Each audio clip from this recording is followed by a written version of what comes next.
Our story starts with a college student named Dojun, who is left completely frozen after seeing a boy named Jaehee in his room. Actually, he knows him very well because of his school's romantic life. He didn't understand why the hell college assigned rooms like that. If he knew that they would meet like this, he would never ghosted him. But unlike him, Jaehee isn't stuck in the past. He calmly tells Dojun that he's the one who has a crush on him, and everyone has a free will to love anyone and have unrequited love. Dojun, already uncomfortable, tries to find a way to escape the situation, but then Jaehee surprises him again. He says he has already moved on. Hearing this, Dojun feels relieved. He convinces himself that Jaehee was on his peak of puberty, so that is why he misunderstood his feelings. So there is no reason for him to feel guilty and shake hands for peace. But Jaehee has other plans. Days pass and things start getting strange. Jaehee reverted to his old habits. He sticks to him like a shadow. Dojun gets tired of this, so to cool his mind, Jaehee offers his Starbucks to him, but bro instantly keeps his guard up, refusing to fall for any tricks. Just as he was walking away from him, something unexpected happened. In his haste to distance himself, he didn't notice the steps in front of him and lost his balance. Just before he hits the ground, someone grabs him. The scene cuts to a hospital, where we see that Jaehee managed to save Dojun, but the price of this act was high. He injured his arm badly, and the doctors say it will take at least 4 weeks to recover. During that time, he won't be able to take care of himself. Dojun knew that if it hadn't been for him, his accident would have been much worse. That thought weighed on his conscience, making it impossible to simply ignore him. So out of obligation, he decides to help him with everything he needs. Daily tasks, assignments, even exam answers, so he wouldn't have to worry about studying. He did everything so he could to facilitate his recovery, but none of that matters to Jaehee. For him, the only thing that truly mattered wasn't his arm. Without warning, he pulls Dojun closer and tries to kiss him. But the scene shifts again to school life. Jaehee is quietly eating lunch when a student suddenly starts shouting at him, accusing him of messing with someone's answer sheet and demanding an apology. So Jaehee goes to Dojun's desk and calmly says the sheet belongs to Dojun, so he will apologize to Dojun, not him. Hearing the student gets angry and throws the paper at Dojun's face, but Jaehee protects him. Wait, let's watch the kiss scene first, as Jaehee giving him a one-sided kiss, but Dojun stops him, so Jaehee asks him something unexpected. He wants to continue his relationship with him again, just until his arm is recovered, to which he immediately rejects his proposal, but Jaehee doesn't give up. He again tries to kiss him to show him that his feelings are still real. To escape the situation, he randomly said he can't accept his feelings because he is ugly. That hits Jaehee hard. He gets angry thinking, am I ugly or am I not his type? Still, instead of walking away, he lowers his pride and begs him just to pretend until his arm recover. Dojun feels bad for him because he's the one who ghosted him, so he agrees to pretend to be his boyfriend just until Jaehee recovers. Jaehee gets very happy and starts doing his pending work. Just like me, I have a lot of work to do. Anyway, join the channel membership. Of course, you can watch this whole anime. Jaehee leaning on him and starts playing with his lips, giving him signals that the important thing is love, homosexual love. A flashback reveals more about their past. Dojun was treating Jaehee's wounds. Well, why not? Because he's the culprit who he punched him. I mean, he's afraid of him. If he does not stop him, he would kill the guy. So it's just an unexpected accident, an act of saving a friend. Jaehee then tells him people like that don't even have an ounce of gratefulness. So he tells him to stop sharing his answer sheet with others, but Dojun tells him it isn't important to him. The important thing is love, homosexual love. To him, money was the only thing he would never share with anyone, not even his own family. Still, he offers Jaehee some cash as compensation for the injury. But for Jaehee, it's not about the money, it's the moment everything changes. Overwhelmed by his feelings, he stands up and kisses him. In the future, while kissing, he realized nothing between them had changed. From those soft lips to those small hands, everything remained just as vivid as it was in his memories. The story flashes back to the past, a time when high school boys were likened more to apes than humans, constantly brawling and squabbling. But unlike others, he had a bigger problem waiting for him at home. His family was extremely strict, and every time he got into a fight, the consequences were brutal.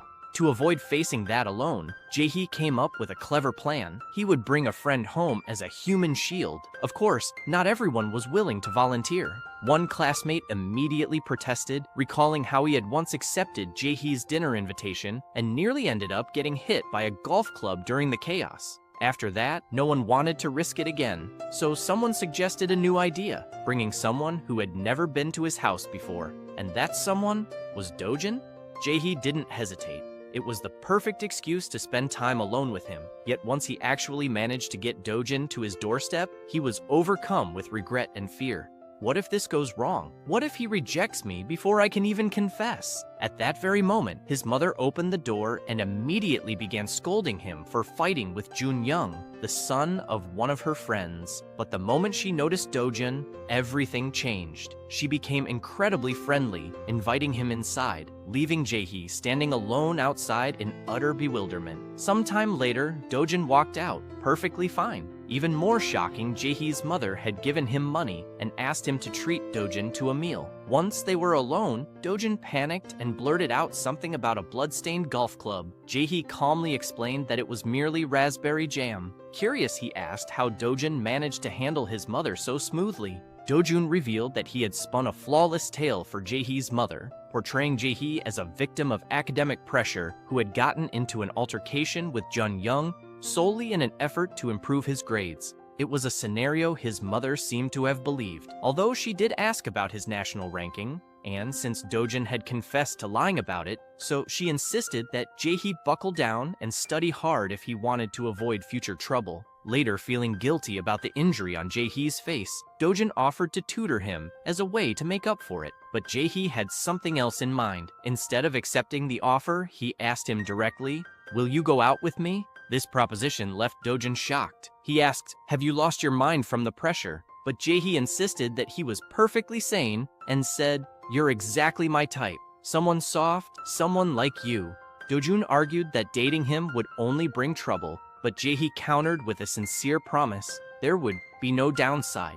He swore that he would always treat Dojun even better than Dojun treated him. And just like that, the relationship began. Jaehee had claimed he would be the one doing all the work in the relationship, but in reality, he seemed to be the one enjoying it the most. Meanwhile, Dojun was consumed by regret, thinking that if he hadn't acted the way he did earlier, their relationship might have been much more comfortable.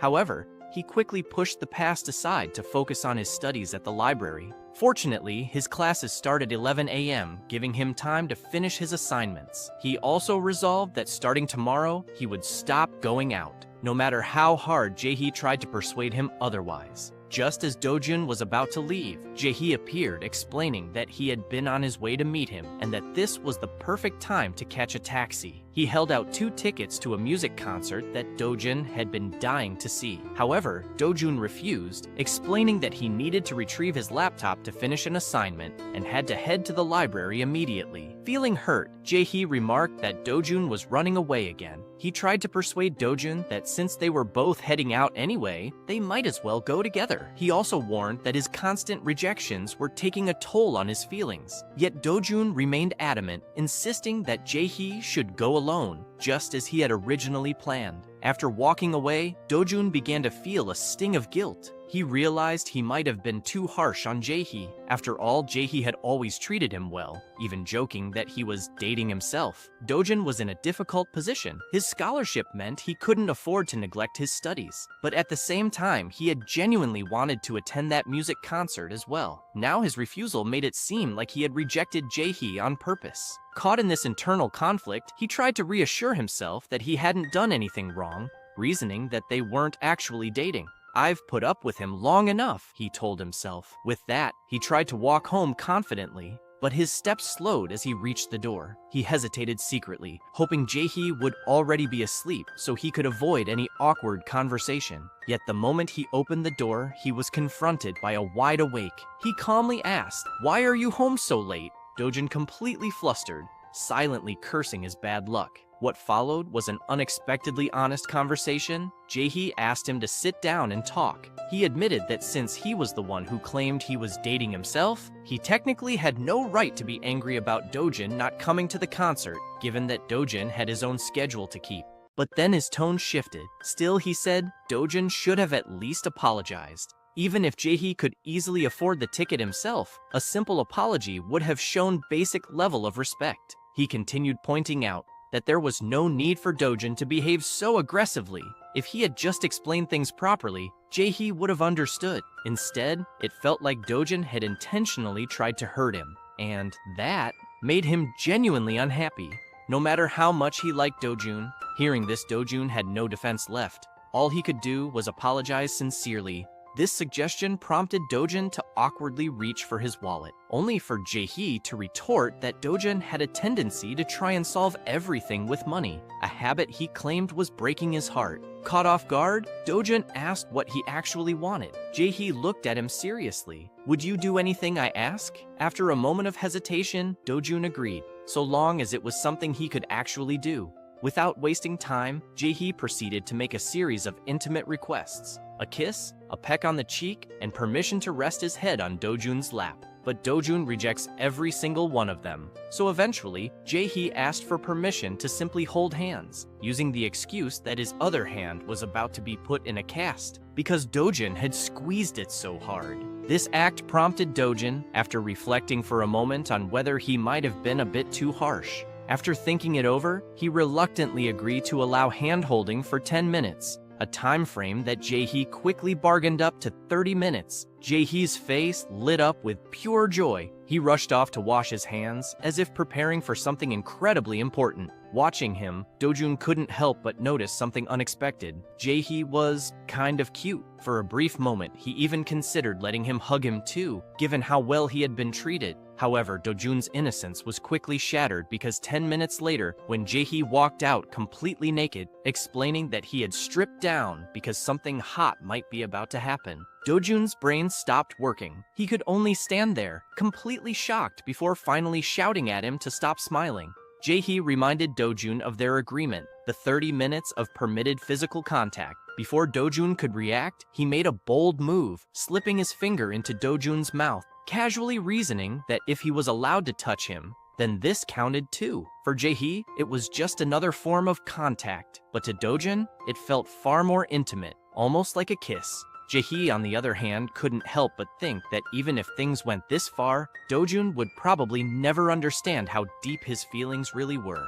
Then something unexpected physiological reaction occurred. Dojun's body reacted instinctively, and the sudden realization left him completely mortified. His face burned with embarrassment, and he wished he could just die. He hurriedly tried to put an end to the whole ordeal by claiming their time was up. It was a realization that filled Dojun with horror. He still had another 20 minutes of this to endure. Meanwhile, Jaehee continued to tease Dojun by offering detailed descriptions of how men fence, remarks Dojun tried his best to ignore by imagining Jaehee's voice as nothing more than a boring lecture from a professor. In the past, we see the two stand quietly at a bus stop. The conversation took a different turn when Jaehee cheerfully declared that this marked their very first day together, a claim Dojun immediately denied it. His mind replayed everything that had happened that day. The fight between Jaehee and Junyoung, the visit to the infirmary, the awkward trip to Jaehee's house, and meeting his mother. Just thinking about it makes him feel flushed with heat. The scene again changes. Jaehee spoke again, this time more seriously. He apologized and admitted that, unlike Dojun, he didn't have much patience, especially when the person he liked was right in front of him. Because of that, he often lost control of himself. Half joking, half serious, he even hinted that part of him didn't want his injury to heal too quickly, just so he could stay close like this a little longer. Dojun snapped, throwing Jaehee's words back at him. He shouted that the person Jaehee liked was standing right in front of him, and that he was the one struggling to keep himself together. For the first time, he said it out loud. Jaehee wasn't the only one affected by all this. In fact, the truly oblivious one was Jaehee. Since the moment Jaehee had confessed, Dojun's entire life had been turned upside down. Jaehee kept rearranging his schedule, following him everywhere, sticking close no matter what. At first, Dojun thought it was ridiculous, but somehow over time things started to change. Being together every day led to unexpected results. Jaehee's grades improved drastically, sparing him from the harsh discipline waiting for him at home.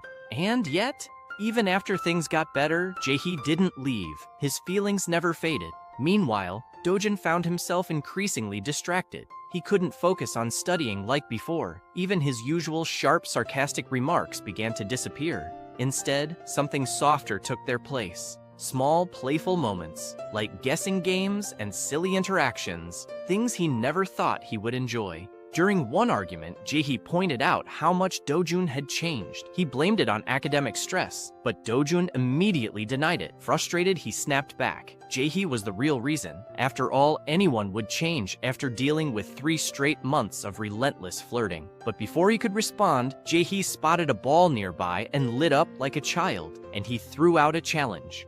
"If you can take this from me, I'll follow you home." A brief struggle followed the two of them, clashing over something so trivial, it almost felt ridiculous.